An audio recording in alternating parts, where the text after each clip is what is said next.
Hi అండి. పచ్చిమిర్చి ఆవకాయ చూసేద్దామా? యమ్మీగా ఉంటుంది. ట్రై చేద్దాం, వచ్చేసేయండి. ఇవి సిద్ధాంతం మిరపకాయలు అంటారు మా గోదావరి సైడు.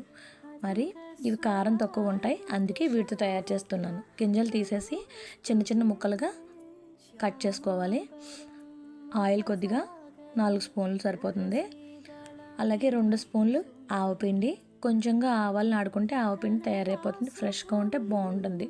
అలాగే 3 నిమ్మకాయలు, ఒక 2 స్పూన్లు కారం, ఒక 3 స్పూన్లు ఉప్పు. ఎందుకంటే మిర్చి కారం సరిపడా ఉండాలి కాబట్టి, ఆల్రెడీ మిర్చిలో కూడా కారం ఉంటుంది కాబట్టి కొంచెం ఉప్పు ఎక్కువే తీసుకోవాలి. నిమ్మరసం వేస్తాం కాబట్టి. వీటన్నిటినీ మిక్స్ చేసుకుని ఒక చిన్న డబ్బాలో స్టోర్ చేసుకుంటే యమ్మీగా ఒక 4 రోజుల తర్వాత తీసి చూడండి. 3వ రోజున కలుపుకోండి.